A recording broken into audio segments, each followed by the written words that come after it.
and on our YouTube channel, Michael Imhotep, Imhotep. So follow us on our Facebook fan page, The African History Network, The African History Network, and our YouTube channel, Michael Imhotep, Imhotep. We're also broadcasting on 910 a.m. Superstation, WFDF's Facebook page as well. So as I said, we'll discuss the attack in Afghanistan today. We know President Joe Biden gave a press conference after the attack, and he says the evacuation will continue. He vows to complete the evacuation after Kabul attack. He said we would not be deterred by terrorists. He also said they would hold find the terrorists who initiated the attack and hold them accountable. ISIS-K has taken responsibility, an offshoot of ISIS. They have taken responsibility for the attack. So we'll discuss that a little bit. Also, we'll talk about Allyson Felix defending Sha'Carri Richardson on Jimmy Kimmel Live this past Monday.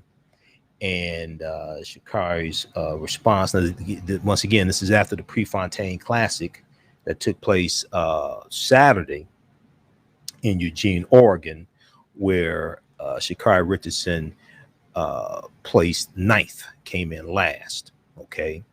And, you know, we talked about that here on this show. You can go back and watch those broadcasts. So we'll discuss that. And then I saw an article from the Griot from August 24th.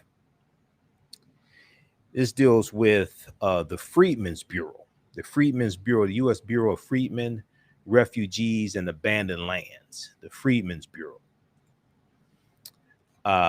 New Freedmen's Bureau collection on Ancestry.com can help African Americans trace family roots.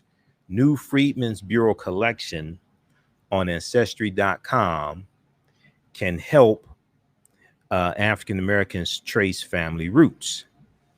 And this is the world's largest digitized and searchable collection of Freedmen's Bureau and Freedmen's Bank records. It's now available on Ancestry.com for you to search, try to find ancestors, things like this, trace your family tree, etc. Ancestry.com is providing free online access to information that can help the descendants of formerly enslaved people in the U.S. learn more about their family histories. Okay, so we're going to talk about this and a little bit of the history of the Freedmen's Bureau, the U.S. Bureau of Freedmen, Refugees, and Abandoned Lands. The U.S. Bureau of Freedmen, Refugees, and Abandoned Lands. And it started out in March of 1865. It was an act of Congress, March of 1865, and it was only supposed to last for 1 year. Okay, it was only supposed to last for 1 year, and it ended up lasting until 1872. We still needed more support than that. We still needed more help than that, but it ended up lasting till 1872. Okay, now despite the importance of the Freedmen's Bureau, 72% of Americans surveyed said they have never heard of the Freedmen's Bureau. 72% of Americans surveyed said they have never heard of the Freedmen's Bureau. Now, once again, this goes back to what I've been saying. Americans are very ignorant of history. All right. Studies show this. Also very ignorant of the U.S. Constitution as well. All right. There was the piece from CBS Morning News, CBS This Morning, from January 19th, 2021. We talked about it here on this show, and it dealt with how most Americans don't know what's in the U.S. Constitution. Constitution is tied to history. U.S. Census Bureau comes out of the U.S. Constitution. And then we look at things like this, where 72% of Americans surveyed never heard of the Freedmen's Bureau. There was a study that came out right around June 19th, Juneteenth, 2021, that dealt with how about 60% of Americans knew very little or nothing about Juneteenth. So what do you think they really know about the history of slavery or the Civil War or Reconstruction? So as I explain to people who keep saying we want reparations, then I ask them to explain to me the legislative process to get reparations, because reparations is the legislative process based upon Article 1, Section 9, Clause 7 of the U.S. Constitution. That has to go through Congress, both the House of Representatives and U.S. Senate, and then be signed into law by a president. Explain to me the process to get reparations. And I asked them that, and nine times out of 10, they can't tell me. So, as I've said numerous times before, America must have a massive history lesson. America must have a massive history lesson in general, but secondly, especially for us to get reparations, because it's coming out of a historical context that most Americans don't really understand in the first place. And you have a lot of people serving in the House of Representatives and U.S. Senate that don't understand that history. This is why America must have a massive history lesson. So we'll talk some about this new database of more than 3.5 million records that's at ancestry.com, and it's free. Okay. And it can help connect African Americans and other Americans in general to their ancestors, because we know there was intermixing taking place. And we'll also give you an update on the R. Kelly trial. It continued today. We'll give you a recap of what happened on Wednesday, and it continued today. And the sister that testified today, she says she was 17 years old when she met R. Kelly. Her name is Stephanie, and she said that R. Kelly believed that he should be able to have sex with very young girls because he is a genius. He should be able to have sex with very young girls because he is a genius. She's now 39 years old. She identified herself by the pseudonym Stephanie.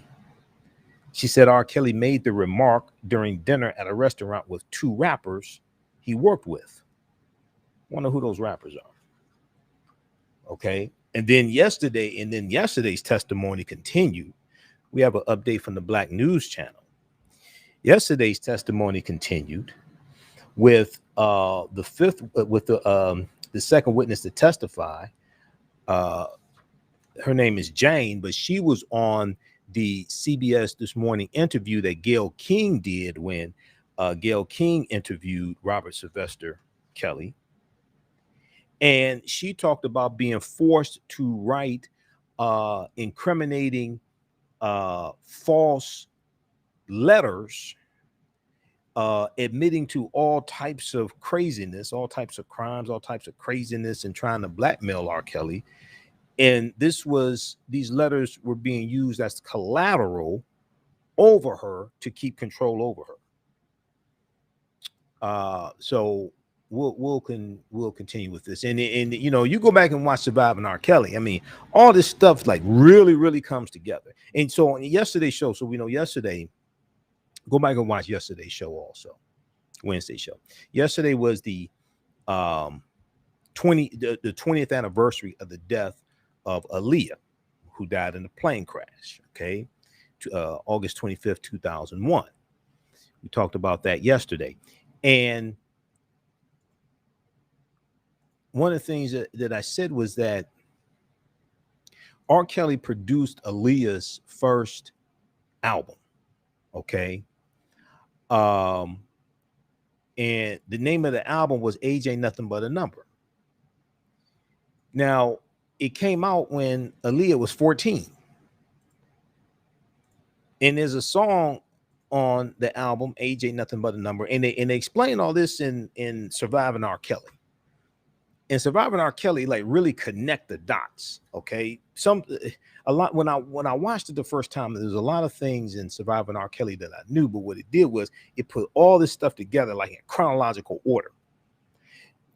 R. Kelly produced Aaliyah's first album called Age Ain't Nothing But a Number when she was 14. There's a song on it, the title track is called Age Ain't Nothing But a Number, and it's about a young girl trying to sleep with an older man.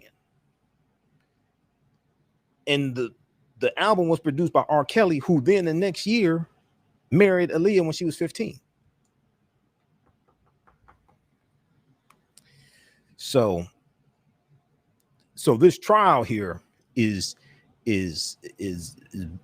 bringing all this together, and you're getting to hear from the witnesses. Some of them you saw on Surviving R. Kelly, but here they're testifying under oath, and even more information is coming up.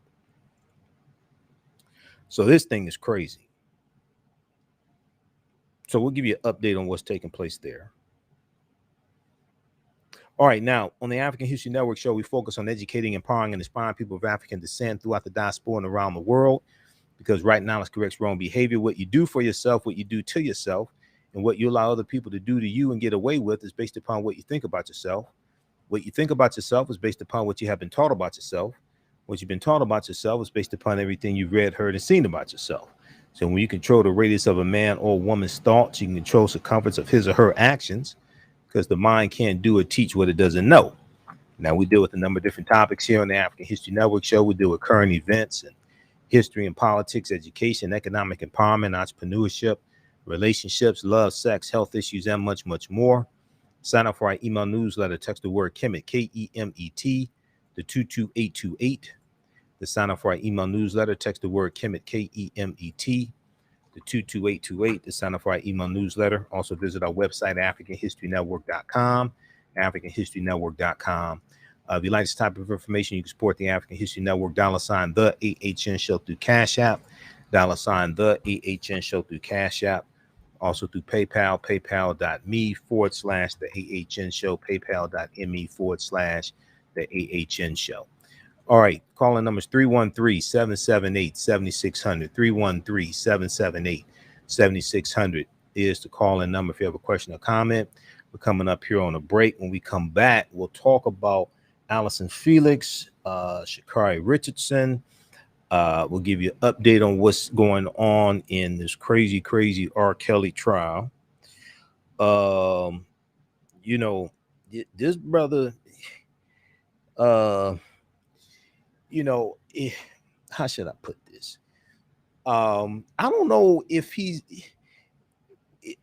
he would be safer. He may be safer in prison. After this trial, I'm not sure. Well, we'll deal with this on the other side of the break. You listen to the African History Network show right here on 910 AM Superstation, the Future Radio. I'm your host, Brother Michael Imhotep. We'll be back in a few minutes.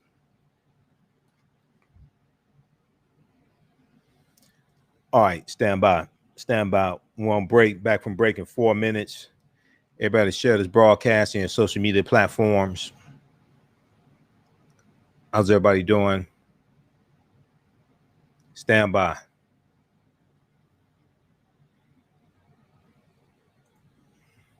Stand by. Who we have here?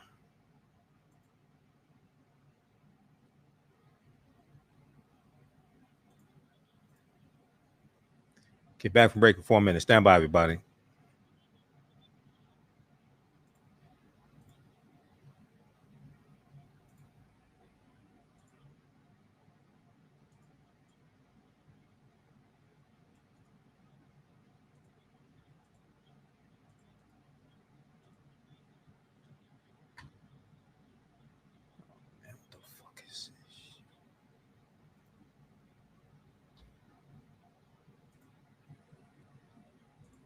Stand by.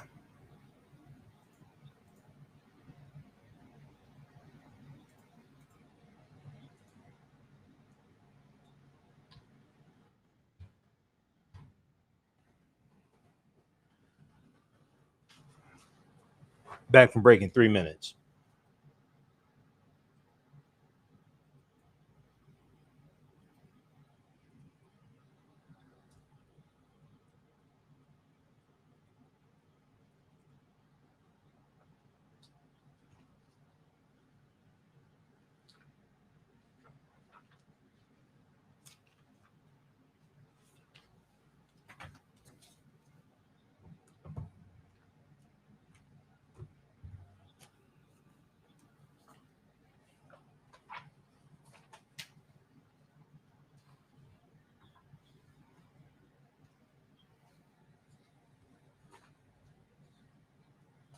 Stand by. Back from break in 2 minutes.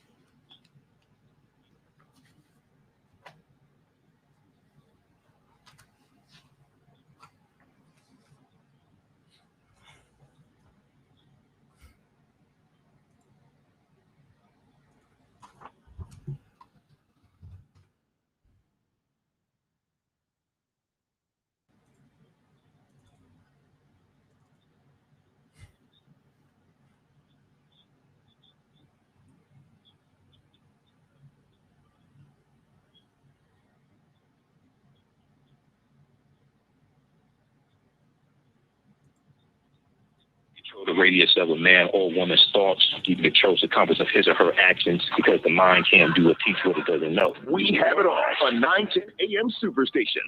If you or a loved one... Stand by.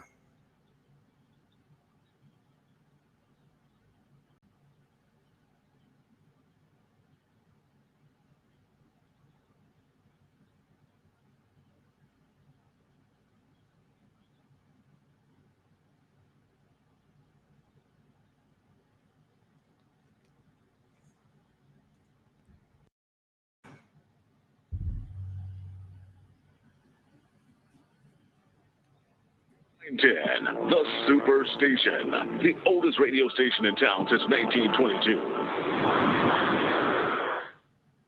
Welcome back to the African History Network show right here on 910 AM, the Superstation, the Future Radio.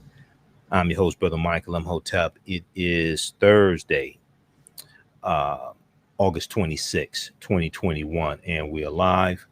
Calling numbers 313-778-7600. 313-778-7600 is the call-in number if you have a question or comment. And be sure to register for the 10-week online course I teach on Saturdays, from the Civil War to the Civil Rights Movement and Black Power, 1865 to 1968. Visit our website, AfricanHistoryNetwork.com, AfricanHistoryNetwork.com, AfricanHistoryNetwork.com. We do this class on Saturdays, 3 p.m. to 5 p.m. Eastern Standard Time. It's a 10-week online course. We do the classes live. All the sessions are recorded as well. You can go back and watch them anytime. And we deal with history, the last year, the Civil War, and then through the Reconstruction era, Jim Crow, World War I, World War II, Civil Rights Movement, Black Power Movement, okay? And each class we go through and analyze about a 10-year period of history to understand what happened to us after slavery ended and where do we go from here. All right, so visit our website, AfricanHistoryNetwork.com. The class is on sale, $80, regularly $130. All right, I want to go to this first story here. This is an article from Griot.com that I saw about with dealing with this, and this deals with Allyson Felix, the most decorated track and field Olympian, 11-time Olympic medalist Allyson Felix, and also Sha'Carri Richardson. So Allyson Felix was on the Jimmy Kimmel Live on Monday, okay, and guest host Stephen A. Smith was interviewing her, and they're talking about the Olympics and things like this, and Sha'Carri Richardson came up. So keep in mind, this is after the Prefontaine Classic that took place Friday, August 20th, and Saturday, August 21st. We know that Sha'Carri Richardson was racing, and she was racing against the Jamaicans, and we know she came in last. Okay, Elaine Thompson Hera came in. We know Elaine Thompson Hera came in first, and then also the other Jamaican women came in second and third, Shelly Ann Fraser Price and Sharika Jackson. So she, Allyson Felix is 35, and she's also married, contrary to like some of the depictions of her in interviews they did during the Olympics and maybe how it may appear in commercials or something. She's married to an African-American man, by the way. Okay, so I don't want people to think she's married to a white man. So you put that out there as well. But she said that Allyson Felix said, I know that she's obviously been through so much, and I hope that she's just supported. I hope that she's just supported. I hope people rally around her. Obviously, she has a great personality, and she's brought a lot of attention to the sport. And I think she'll be in the sport for a very long time. Okay. So she had some good things to say about Sha'Carri.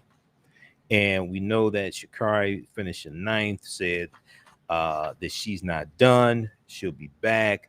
Sha'Carri said, I'm not upset with myself at all. This is one race. I'm not done.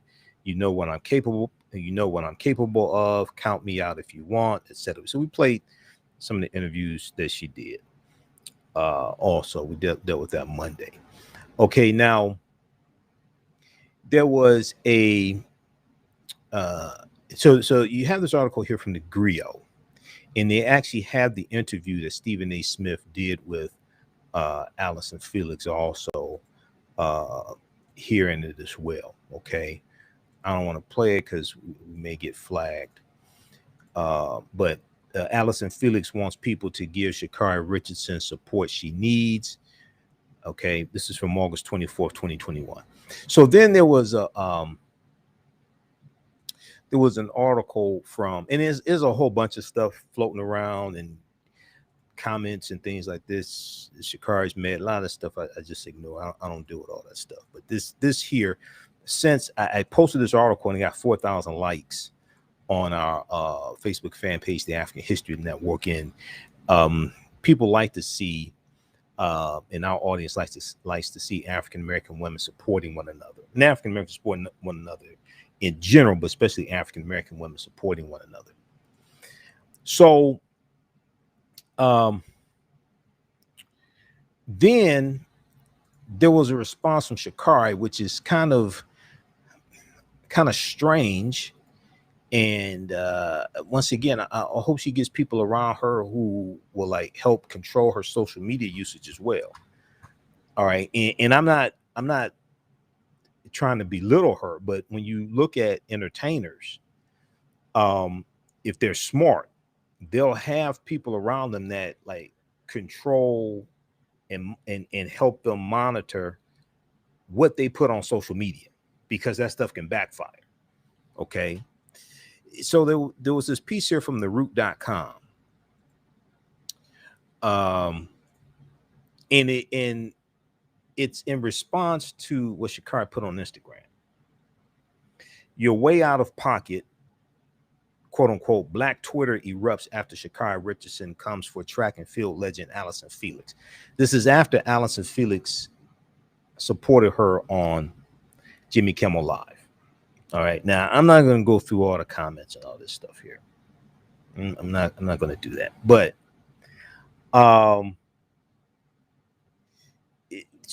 Sha'Carri posted on Instagram, and let me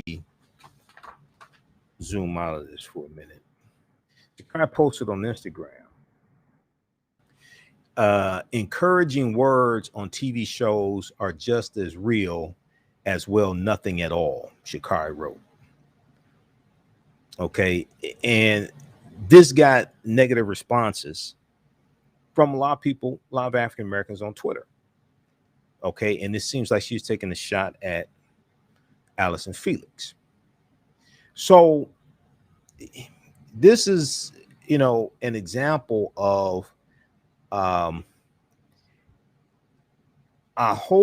know she's been through a lot. She's probably still hurting from the death of her biological mother and things like this. But, these things can turn around on you like very quickly, negatively, especially in the age of social media.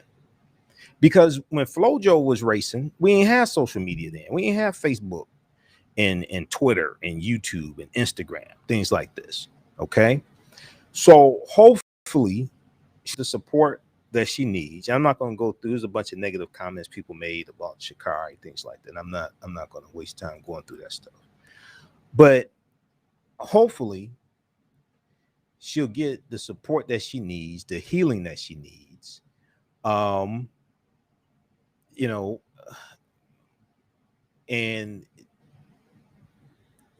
people can get to her people can get to her before she starts putting these things on social media. Okay.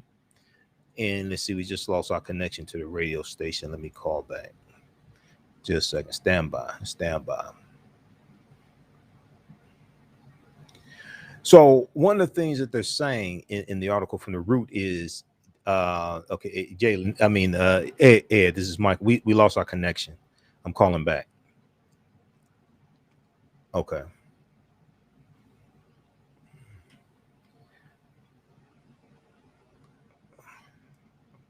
All right. We're back. Okay. All right, guys, we lost our connection through Skype to the radio station. So we're back. So as I was saying, hopefully Sha'Carri being 21, Allyson Felix being 35. Now, we don't know the relationship between Allyson Felix and Sha'Carri. It was a good thing that Allyson Felix did, supporting her, especially on national television, Jimmy Kimmel Live, which was a boost to Sha'Carri also, which is a boost to Sha'Carri. But hopefully she can get people around her who will support her and keep her from, posting these negative things on social media. There have been other things and things I'm not going to get into. I'm not into all this back and forth bickering and things like this, especially among African Americans. Now, other people make, that's their whole social media platform. So, okay, that's all right. But me, I'm a subject matter expert. I don't have to do that. But hopefully she gets people around her who will support her and get to her before she starts putting these things on social media. I'm not sure if we lost the connection with 910 before I talked about her response, but just very quickly here for Sha'Carri, she posted on Instagram, and then I think she, if I remember correctly, she deleted it.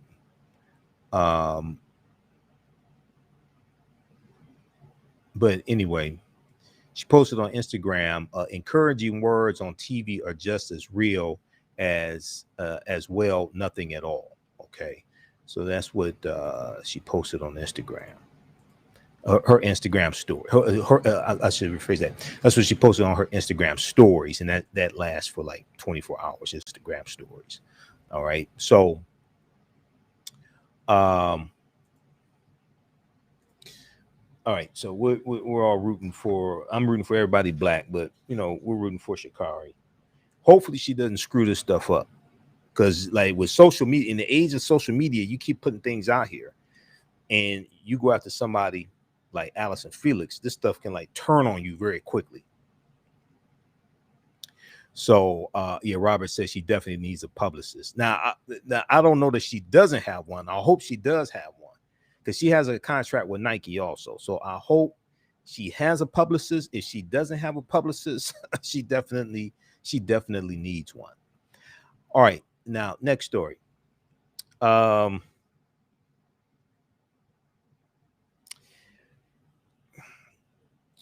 R. Kelly trial. Talk about somebody needs a publicist. Okay. Oh my God. I'm sitting here going through this stuff, man. I'm like, oh my God, this is crazy. I feel sorry for the reporters. Of course I feel sorry for the victim, but the reporters, they got to sit in court and listen to this stuff. My girl Candace Kelly is in court, and she has to listen to this stuff. So let's start here. Let's start with Wednesday, August 25th. BuzzFeed News has this piece, and we're going to go to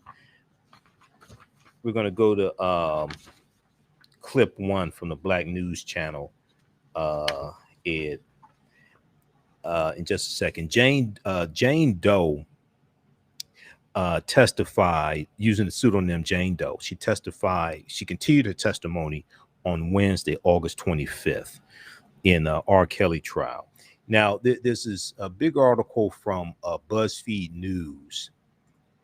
R. Kelly allegedly made his victims write collateral letters as blackmail, his defense tried to use one as evidence that he's innocent. But in cross-examination, it came out that he forced this witness to write this letter. It had all types of incriminating things and all types of incriminating acts and things like this in the letter. And if we look at this here from BuzzFeed News, on Wednesday, a woman who has been testifying for 3 days about the alleged abuse and humiliation she endured from R. Kelly read aloud a letter from the witness stand at the direction of R. Kelly's lawyers. And let me see here. I want to try to pull this article up here. Okay, yeah, this is from BuzzFeed News. And I'm going to pull this one up, put this on the big screen. So the letter said everything the defense has been trying to claim. That the woman's parents wanted to extort R. Kelly, and that the then 17-year-old girl attempted to seduce R. Kelly, though the letter claimed they did not have sex until she came of age. She hated her lying parents, the letter said, and she loved R. Kelly. Now, keep in mind, this is one of the women that was interviewed by Gayle King when she interviewed R. Kelly for CBS News. All right, we all saw that interview. Now, if you go back, if you read this testimony, then you go back and watch that interview. Now, we knew she was lying in. We knew she was under duress and lying during the interview to protect R. Kelly. Here, she's on the witness stand under oath, penalty of perjury, what was really going on. Okay. And this is Jane Doe number 5. Jane Doe number 5. Now, the woman identified in court using the pseudonym Jane Doe did not deny writing the letter, but none of it was true. She testified on Wednesday, August 25th. This letter, she said, was one of the many letters R. Kelly allegedly forced his victims to write, which he then kept as collateral. Now, federal prosecutors have accused Sylvester Kelly, the Pied Piper of R&B, Kell's, whatever other name you want for him. Some of them we can't say on the air. Federal prosecutors have accused R. Kelly of collecting these letters signed by his victims to protect himself. They contain damaging and allegedly false confessions, including that alleged victims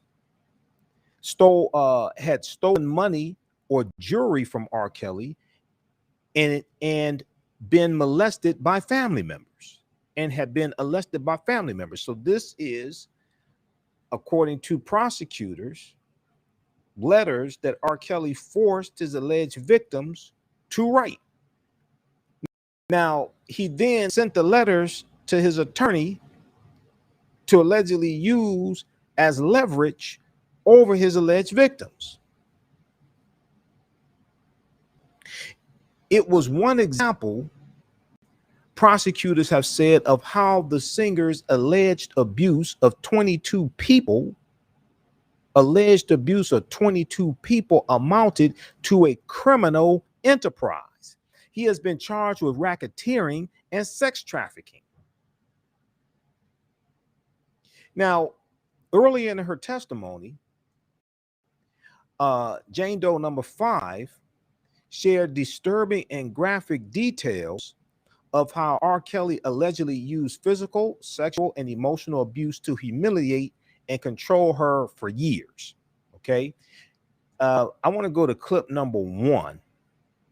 This is from the Black News Channel. And this is from August 25th, 2021. BNC correspondent Dre Clark was outside the courthouse giving an update on what was taking place.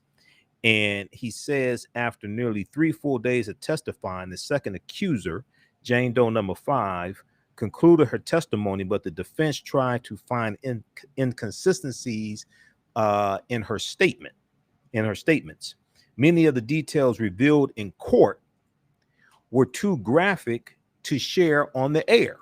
They're too graphic. If they're too graphic to share on cable TV, you know they're too graphic to share here. This is FCC regulated radio. Okay, and this is one of the reasons why, of course, I feel sorry for the alleged victims, but I feel sorry for the media, for the reporters, for people like Dre Clark, people like my friend Candace Kelly. Candace is a legal analyst for Black News Channel, and we're sometimes co-panelists on Roland Martin Unfiltered. She has to be in court to listen to this BS.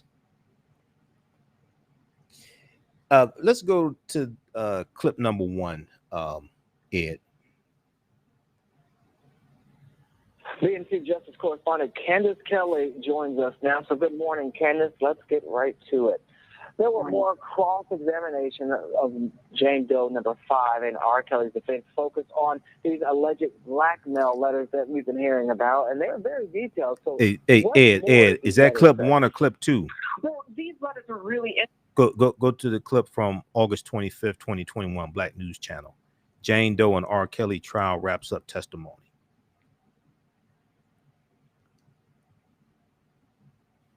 Okay, we'll go to that clip in just a second. That should be clip number 1 from August 25th, 2021. Okay. Another day of testimony has wrapped up in New York for the trial of singer R. Kelly. Our BNC correspondent, Dre Clark, he is live outside that courtroom with the latest. Dre? Tashana, good afternoon. After nearly 3 full days of testifying, R. Kelly's second accuser, who wants to be called Jane, concluded her testimony earlier today. Meanwhile, R. Kelly's defense team picked up where they left off yesterday, which is to try and show a pattern of discrepancies and inconsistencies in Jane's testimony here. Now, under cross-examination this morning, Jane read from several letters that Kelly's team says she wrote to family members. The contents of some of those letters we have to paraphrase because the content is not suitable for TV. But in the letter, she spoke about how she believed her parents actually pimped her out to R. Kelly, and that her mother insisted she take pictures and videos of her and R. Kelly together so they could blackmail him down the road. She also said in the letter that her mother would drop her off to Kelly in the wee hours of the morning to be alone with him. And she says her mother wrote R. Kelly saying, since you're having sex with my daughter, deposit $20,000 in my bank account and then $10,000 each month after that. She said her parents used her to lure Kelly for blackmail, and she said her father wanted to provide lighting for Kelly's concerts through his company, but Kelly declined that offer, and she says her mother even wanted to partner with Kelly in a sex toy business. But under redirect from prosecutors, Jane made it very clear that R. Kelly made her write those letters and that the letters actually never made it to her family members' homes. Instead, she says the letters went to R. Kelly's lawyer's office. She says Kelly made her write the letters as a form of protection from prosecution if he was ever called into court about their relationship. And she said her mother never spoke of blackmailing R. Kelly or sending pictures of them together, and that it was Kelly who demanded she add the word blackmail to the letter to make her parents look bad and look greedy.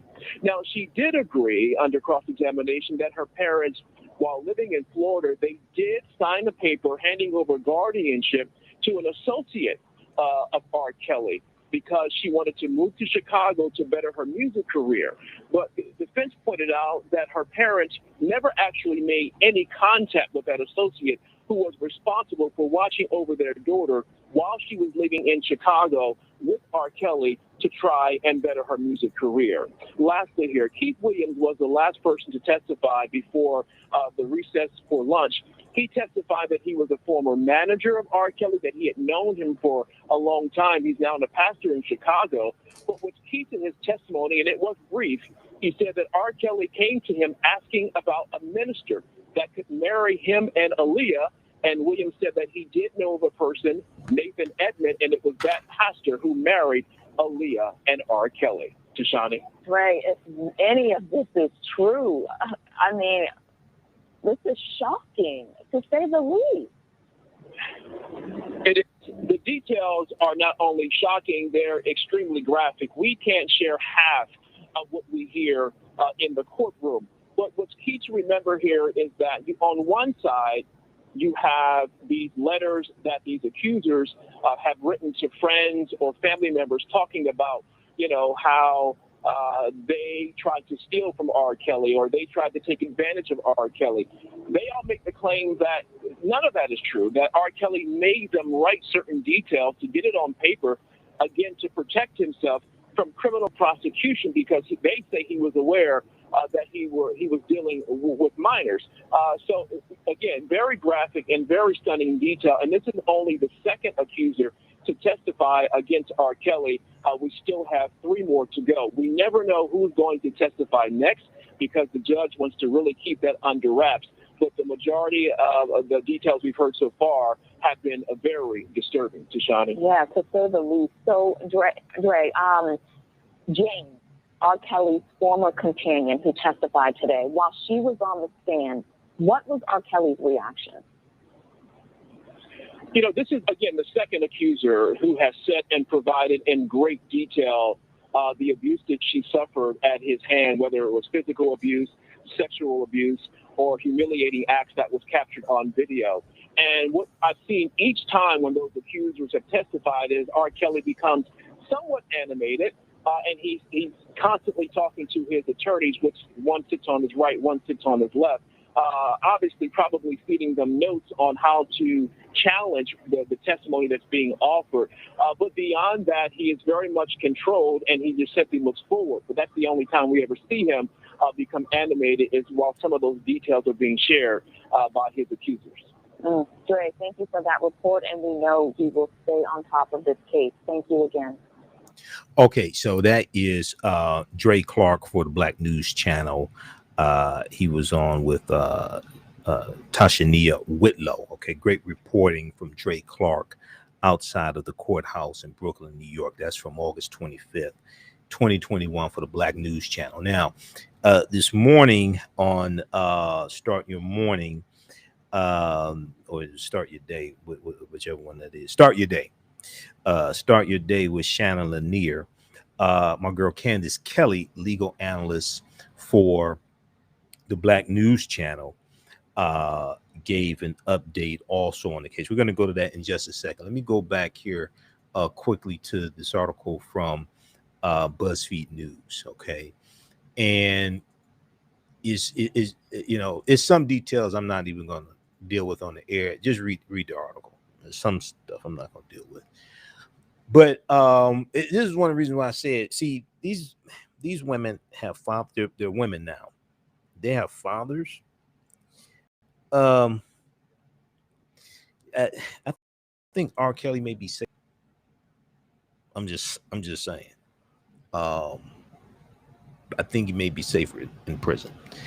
Early in her testimony, Jane Doe number 5 shared disturbing and graphic details of how R. Kelly allegedly used physical, sexual, and emotional abuse to humiliate and control her for years.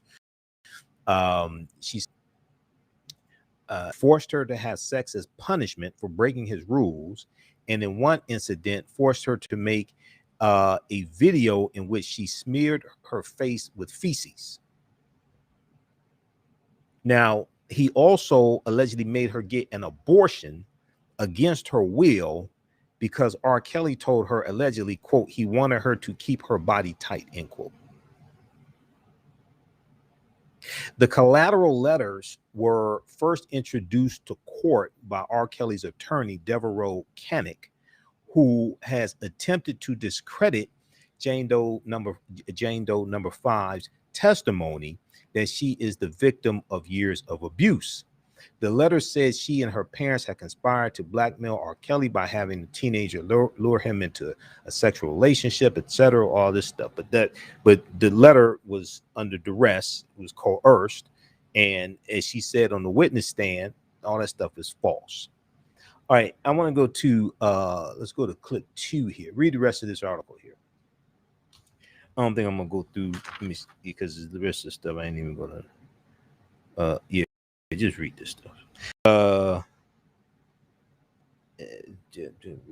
Okay. I want to go to clip 2 here. This is from the Black News Channel. Candace Kelly is breaking down she's giving a recap of what happened yesterday also. Let's go to this clip, Ed. Clip 2. Candace Kelly joins us now. So good morning, Candace. Let's get right to it. There were more cross-examination of Jane Doe number 5 and R. Kelly's defense focused on these alleged blackmail letters that we've been hearing about, and they're very detailed. So what more did these letters say? Well, these letters are really interesting because these are the letters that supposedly this Jane Doe number 5 wrote on her own. Of course, the prosecution is saying otherwise, that she didn't write them on her own, but this is very central to the defense's side, saying that she wrote these letters saying all these terrible things that she did and all these terrible things that her parents did in order to make sure to show that she was really in there on her own and that her parents had a lot to do with it. Let's take a look at what they said. I know we have the graphics because there were so many things that they said. We spent hours in court, as we heard, going over these things. First of all, in these blackmail letters, she said that she stole money from R. Kelly. Now, let's think of the setup here. Again, she's reading letters that she supposedly wrote while in the house of R. Kelly. She said in these letters, allegedly, that she would accuse R. Kelly of rape if he didn't have sex with her. She would spank herself really hard and bruising R. Kelly and accused her mom of demanding $10,000 every month. She also wrote a letter that painted a precise timeline of the age that she was when she had sex with R. Kelly. So I'm imagining that this would sit upon jurors as something of a farce because of the fact that if she's writing a letter saying that she would spank herself and those bruises she would blame on R. Kelly, that really doesn't make sense. It seems like something that was forced upon her, and I'm wondering how the jurors took it. But even she was laughing on the stand as she read some of these letters because it seemed so laughable. Well, for federal prosecutors, these letters could still play in their favor and help them prove that there was a criminal enterprise, right? Right. So when we're talking about a criminal enterprise, we're talking about R. Kelly. We're talking about him managing and engineering other people in the situation. Part of the managing and the engineering deals with him in the aftermath of it, figuring out if I do go to court for this, what do I need to do in order to cover my tracks? Guess what? I'll have all of these young women write fake letters saying that they were molested, saying that their mothers and fathers sold them off, saying that business deals that were rejected by me didn't go well, and that's why they were put in my hands. So this is something that prosecutors are saying R. Kelly put together in order to have kind of an alibi in a way, a kind of a behind-the-scenes story as to what really took place. And setting all of this up would be part of what somebody who is head of a criminal enterprise would do. Set up this portion so that in the end, they're not found guilty. Well, let's talk about these parents of Jane Doe number 5. They seem to be a point of the conversation. A lot of people are talking about them and what was true or not true. So why is there so much focus on the mom and dad? Well, listen, we're talking about the Mann Act specifically, right? The Mann Act deals with transporting girls across state lines for illegal acts and prostitution. So when we look at this, we have to look at whether or not someone was forced in terms of the Mann Act. Were they kidnapped or was there consent? In this situation, we do have parents that gave consent so that their daughter could stay with R. Kelly. We do have parents that All right, we're going to pause it right there. Those watching on our Facebook fan page, The African History Network, The African History Network, and our YouTube channel, Michael Imhotep, IMHOTEP. Keep watching. We're going to keep broadcasting. We're going to finish this clip and then deal with the Freedmen's Bureau collection on Ancestry.com. Can help African Americans trace family roots. We're We'll talk to you tomorrow. Remember, right now it's correct wrong behavior. It's not over till we win Wakanda forever. And we'll talk to you tomorrow. Peace. All right, stand by. Stand by. Let me cue this clip up here. We'll continue this clip, and then we'll deal with these other topics here also. All right, let me cue this up here. Pick up where we left off, because we're on 9:10 a.m. the Superstation WFDF for 1 hour. Just a second, let me cue this clip up.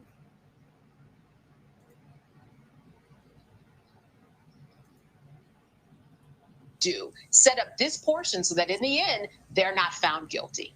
Well, let's talk about these parents of Jane Doe number 5. They seem to be a point of the conversation. A lot of people are talking about them and what was true or not true. So why is there so much focus on the mom and dad? Well, listen, we're talking about the Mann Act specifically, right? The Mann Act deals with transporting girls across state lines for illegal acts and prostitution. So when we look at this, we have to look at whether or not someone was forced in terms of the Mann Act. Were they kidnapped, or was there consent?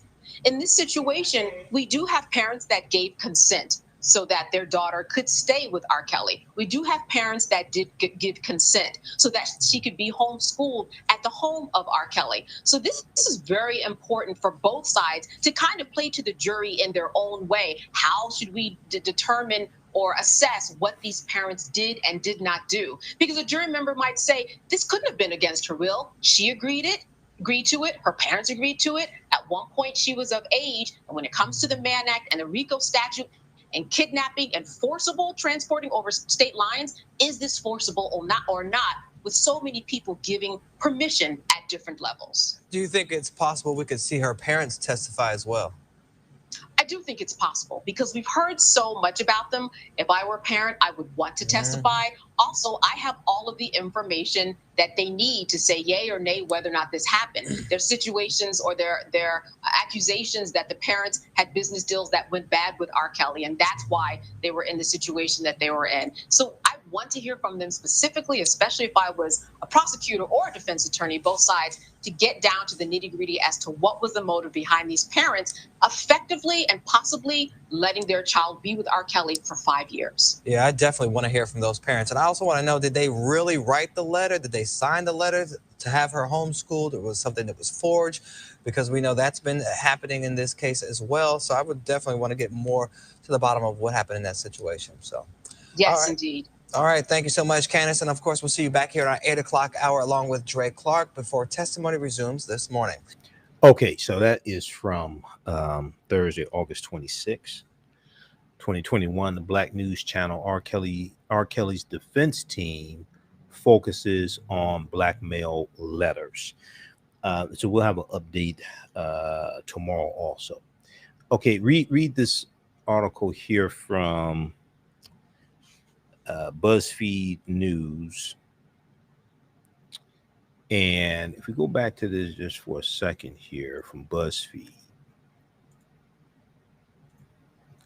one of the things they talk about is the letter. Let me see. The collateral letters were introduced. The letters said they talk about in the article how the letters Jane Doe number 5 added were never sent to her parents. Instead, she said R. Kelly held on to them as a form of blackmail. Okay.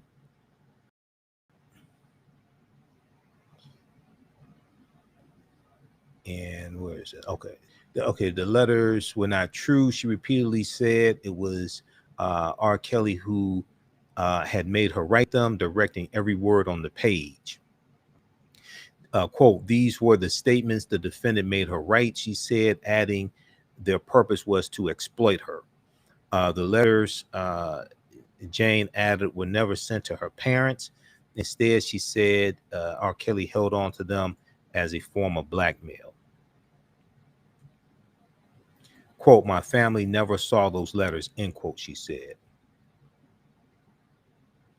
All right, so read the rest of this here. R. Kelly allegedly made his victims write collateral letters as blackmail. His defense tried to use one as evidence he's innocent. This is from BuzzFeed News.com, August 25th, 2021. All right. I want to go to this other article here, this other piece. So I've talked about the Freedmen's Bureau a number of times, the U.S. Bureau of Freedmen, Refugees, and Abandoned Lands. And it was created in 1865, March 1865. Okay, year the Civil War ends.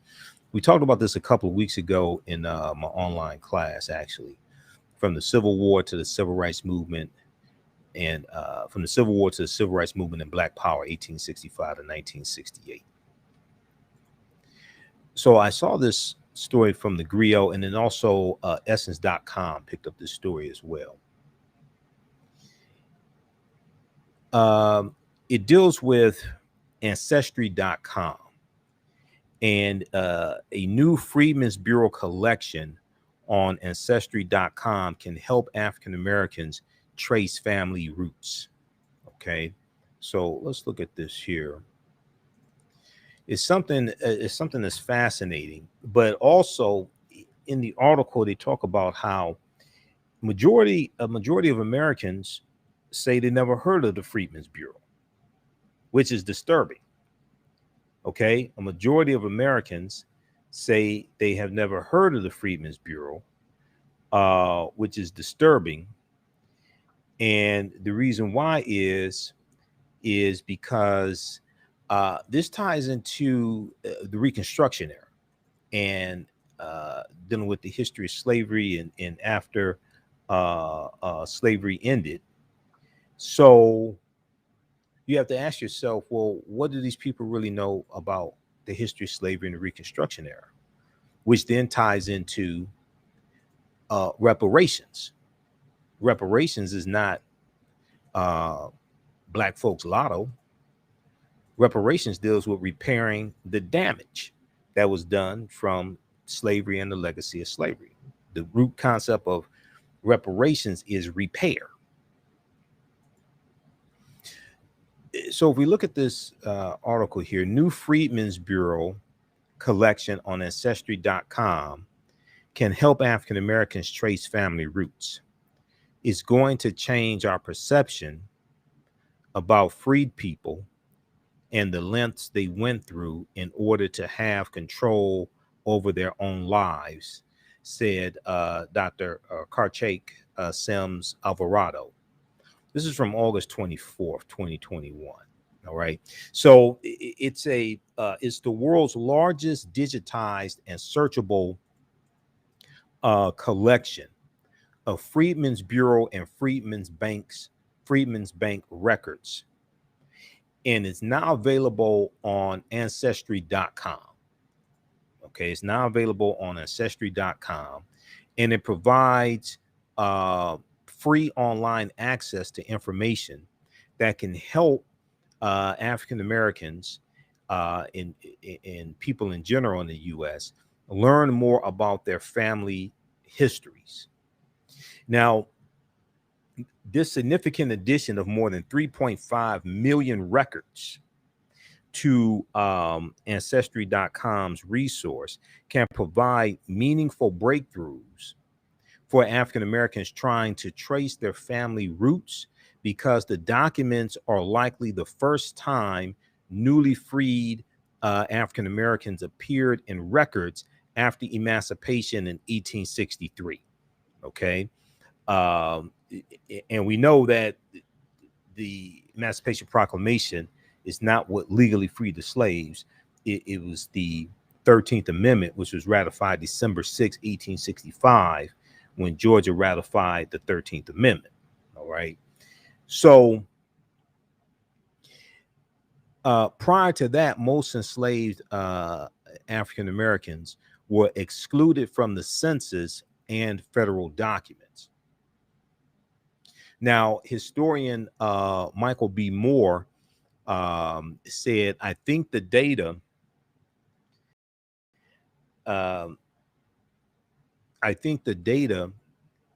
is being made available now. I think the data that is being made available now is just such an enormous wellspring of information to help sort of paint a picture of what life was like then, as well as specifically for individuals to connect them to people in the past who otherwise they would never know about. Okay. Now, Michael B. Moore is an African-American history and Reconstruction era expert. Now, a virtual roundtable hosted by Ancestry.com, Michael B. Moore, along with professional genealogist Nika Sewell Smith and Morehouse Africana Studies professor Dr. Karchake Sims Alvarado, discussed the establishment of the Freedmen's Bureau, the U.S. Bureau of Freedmen, Refugees, and Abandoned Lands, which was a critical yet often overlooked part of history. And originally, the Freedmen's Bureau was only supposed to last for 1 year. Okay, then they got a 2-year extension, and then it ended up being dismantled in 1872. They also highlighted the Bureau's continued impact on the United States today and how the digitization of these records gives African Americans opportunities to make new discoveries about their ancestry. Now, Sewell Smith, genealogist Nika Sewell Smith, said, quote, well, the Freedmen's Bureau, in my opinion, is probably the first large-scale social service program that we see in our country's history. We are really looking at this broad, just expansive program covering 15 states, where you are really getting a bird's eye view into some of these really small communities where folks were struggling in some ways to try and get information on this time span, end quote. Now, the Freedmen's Bureau collection of records is accessible online.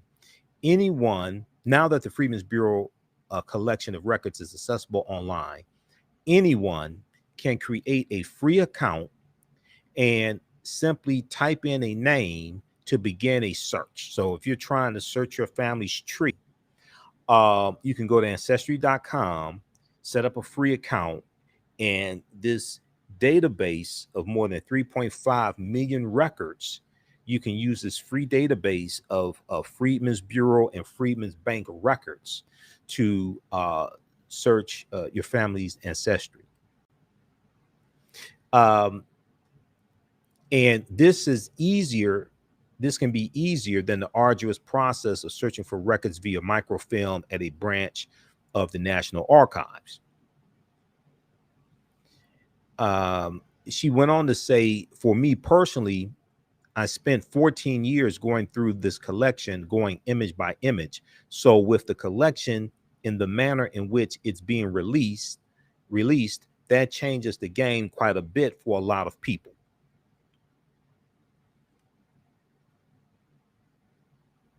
Now, here is a lithograph, I think it is a depiction of the Freedmen's Bureau, Office of the Freedmen's Bureau in Memphis, Tennessee.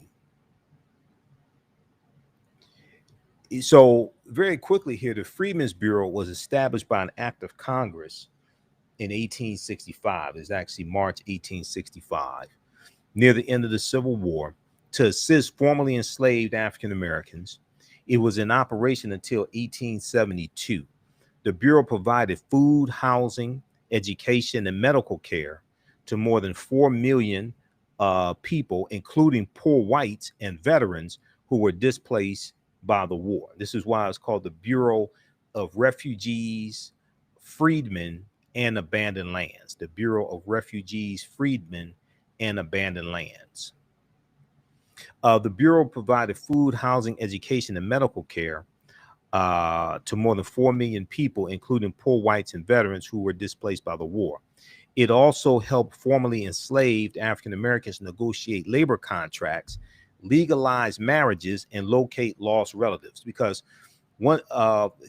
two of the things that we were doing after slavery ended was legally getting married.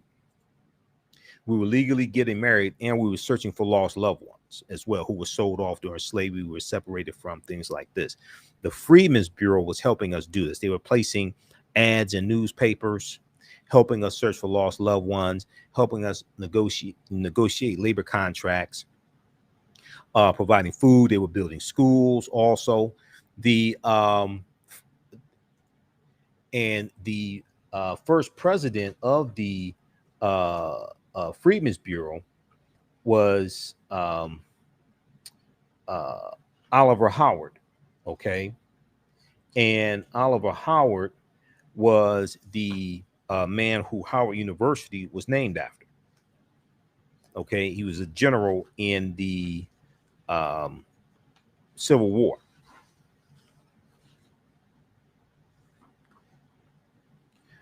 All right, now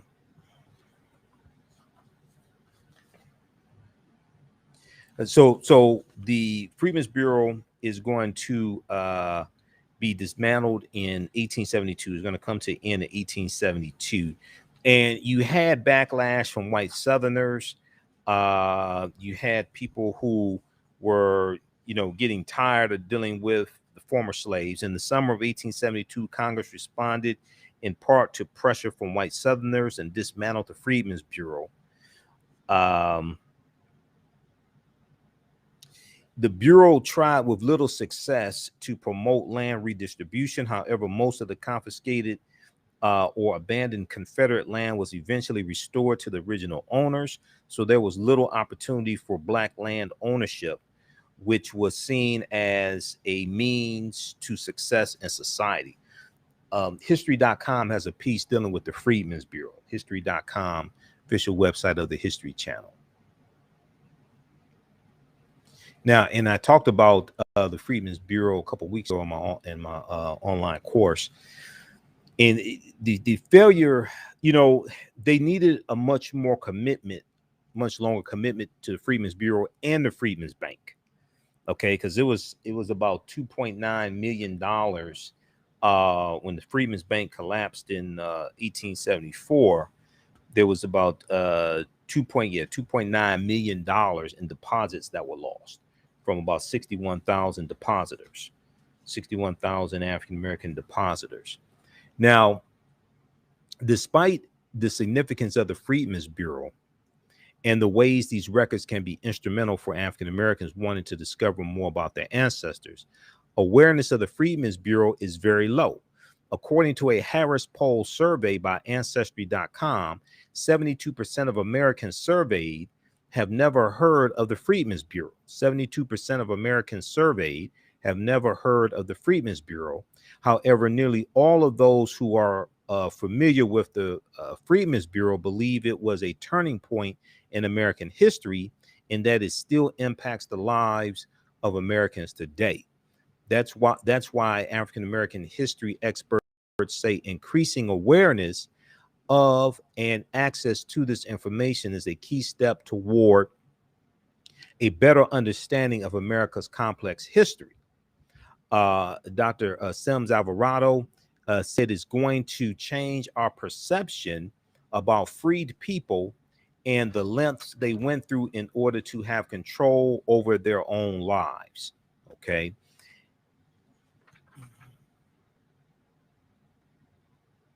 She noted that many of the historical works written on the era do not tell the stories of freed African Americans, especially from the perspective of freed African Americans.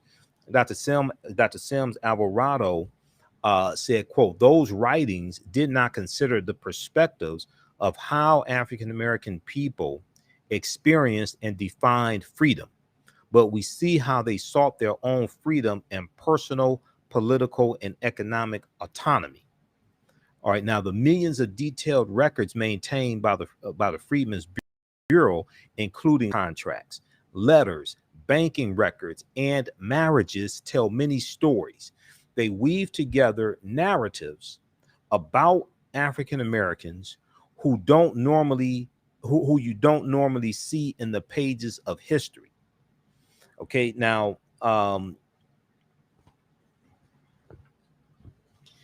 finding your ancestors' names and stories on ancestry.com is possible, and unearthing them can shine a light that helps guide us going forward, said Sewell Smith.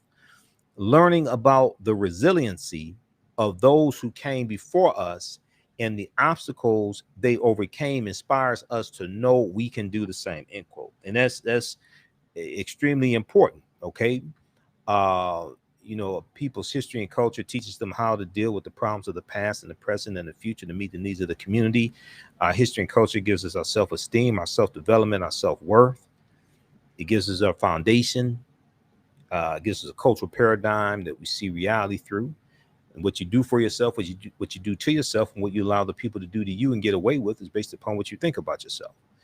Now, the Freedmen's Bureau collection is now available for everyone to search for free at ancestry.com/freedmens. Ancestry.com/freedmens. Okay. So check that out. And we'll talk about this also in my online class as well. But this is a big resource here. Ancestry.com/freedmens. Okay, I want to get to this last story. Most people have heard about the attack that took place in Afghanistan today, and the 13 U.S. service members who were killed. 18 more service members so far were injured, and dozens more in general were injured. If we look at this piece here from the Washington Post, twin bombings at Kabul airport killed 13 U.S. service members and dozens of Afghans. Twin bombings, this is from August 26, 2021. Twin bombings at the gates of Kabul's international airport and a nearby hotel killed 10 U.S. Marines, 2 U.S. soldiers, 1 Navy corpsman, and dozens of Afghan civilians on Thursday, throwing the final days of a U.S.-led evacuation effort into chaos and fulfilling a nightmare scenario President Joe Biden's top aides had desperately sought to avoid. The explosions, which also wounded 8 Americans and scores of Afghans, came as the United States and other Western nations rushed to complete the evacuation of tens of thousands of citizens and Afghan allies ahead of an August 31st deadline. President Joe Biden vowed to punish the assailants, but said the United States would continue running evacuation flights to bring Americans and Afghan allies home. He said, "We will hunt you down and make you pay," quote unquote, "we will hunt you down and make you pay," Biden said before taking a moment of silence for those killed in the assault, the deadliest attack on U.S. forces in Afghanistan since 2011. Now, in keeping to his end of the month withdrawal timeline, President Biden acknowledged that some Americans and Afghan allies may be left in Afghanistan after troops leave, but promised to help them get out by other means. Now, ISIS Khorasan, also known as ISIS-K, the Islamic State's Afghanistan and Pakistan arm, took responsibility for the attack in a statement, saying one of its adherents penetrated security barriers around the airport, dived into a large group of U.S. troops and Afghan civilians, and detonated an explosive belt. The targets selected by ISIS were central to American military life in Kabul, even before the evacuation effort. The Abbey Gate on the southern side of the airport has been used as a central entrance for U.S. forces and other visitors for years as they traversed security and eventually made their way to military facilities on the northern side of the airport's single runway. Read this article here from the Washington Post. Twin bombings at Kabul airport killed 13 U.S. service members and dozens of Afghans. Now, if we go to, I want to go to this clip here from NBC News, from the press conference that President Biden had today.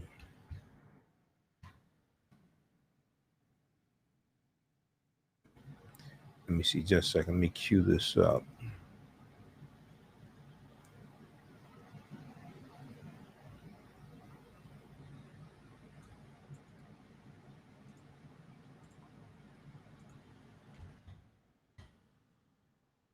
All right, just a second here.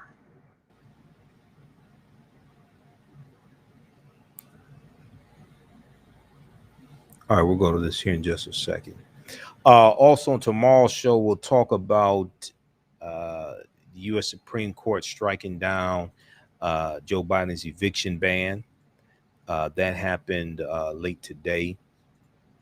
NBC News is reporting that. So we'll discuss this on tomorrow's show. Okay, that happened late today. Supreme Court blocks Biden administration's eviction moratorium. Quote, Congress never gave the CDC the staggering amount of power it claims, a group of landlords argued. So when they evict people, those people should go sit on those landlords' like lawn or something. They should go protest outside their homes. The Supreme Court late Thursday blocked the Center for Disease Control and Prevention from enforcing the federal moratorium on evicting renters during the coronavirus pandemic, a defeat for the Biden administration's effort to continue the moratorium, even though the court has signaled that the action lacked the proper legal basis. The current moratorium, which was imposed in early August, had been due to in early October. It was challenged by a group of landlords who argued that the CDC had no authority to impose such a restriction on its own. Okay. They said the country's landlords have been losing as much as $19 billion a month. Quote, Congress never gave the CDC the staggering amount of power it claims, the landlords argued in their filing to the Supreme Court. It was a 6-3 decision. Okay, with this in the Supreme Court, and in an unsigned opinion, 6 justices agreed, quote, it would be one thing if Congress had specifically authorized the action that the CDC has taken, but that has not happened. Instead, the CDC has imposed a nationwide moratorium on evictions in reliance on a decades-old statute that authorizes it to implement measures like fumigation and pest extermination, end quote. The opinion added, quote, it strains credulity to believe that this statute grants the CDC the same authority that it asserts. All right, so we'll talk about this some more. Remember Representative Cori Bush, whose eviction protest on the Capitol Hill steps captured national attention.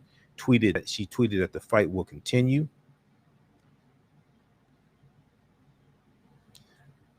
All right, so check out this article here from NBC News.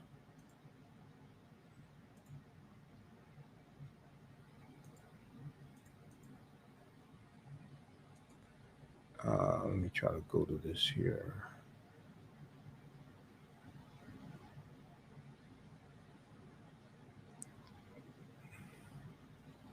Just a second, let's try to get this clip queued up.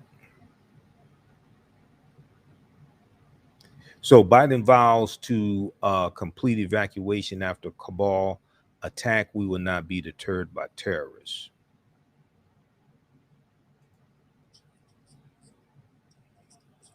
troops in the entire 20-year conflict. These Americans served. Tonight, just 5 days before President Biden's deadline to end America's longest war, the commander-in-chief addressing what is now one of the deadliest days for U.S. troops in the entire 20-year conflict. These American service members who gave their lives, it's an overused word, but it's totally appropriate here, were heroes. Heroes who've been engaged in a dangerous, selfless mission to save the lives of others.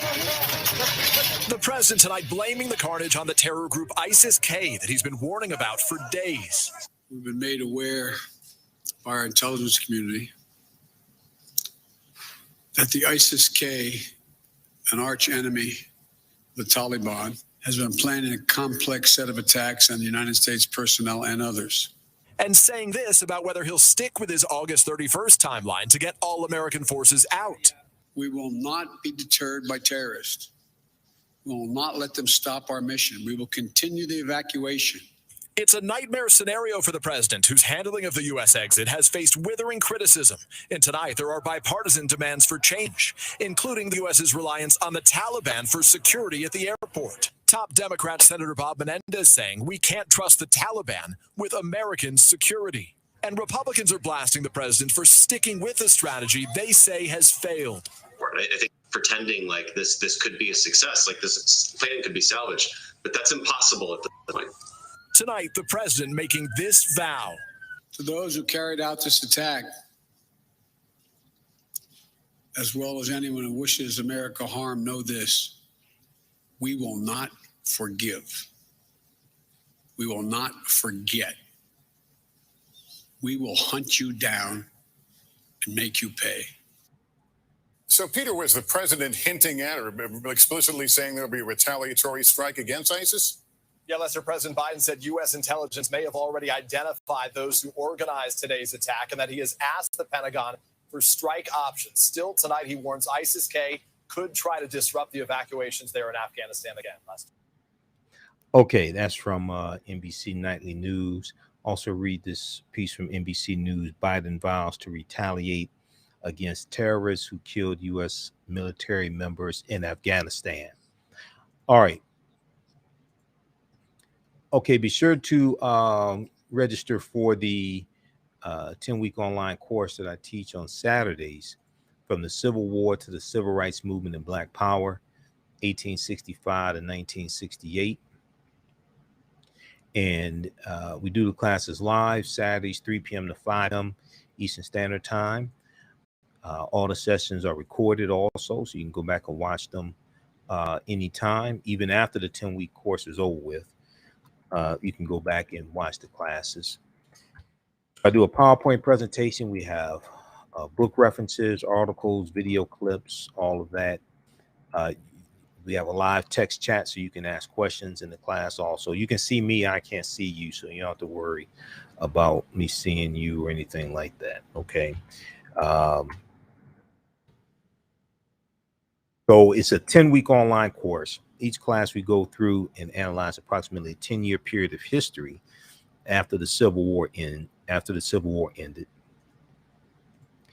And this helps us to understand the laws and policies that were put in place to help us put us in a predicament that we are today, so we understand where we need to go from here.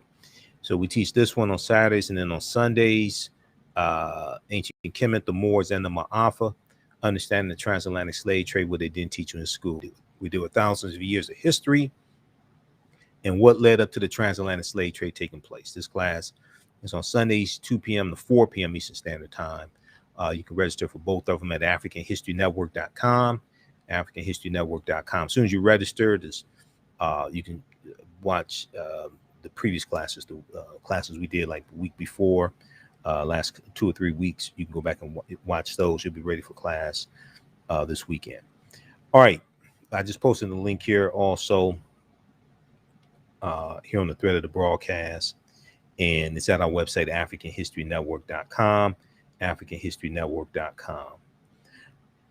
If you like this type of information, you can support the African History Network, $ the AHN Show through Cash App, $ the AHN Show through Cash App, also through PayPal, paypal.me/ PayPal.me/the PayPal.me/the We're here 6 days a week. This helps us keep doing the research, stay on the air, keep broadcasting, pay some of the bills, etc. All right. Look, we have to get out of here. Remember, at the African History Network, we focus on educating, empowering, and inspiring people of African descent throughout the diaspora and around the world, because right now it's correct wrong behavior. It's not over till we win. Wakanda forever. And we'll talk to you tomorrow. Peace. Thanks for tuning in.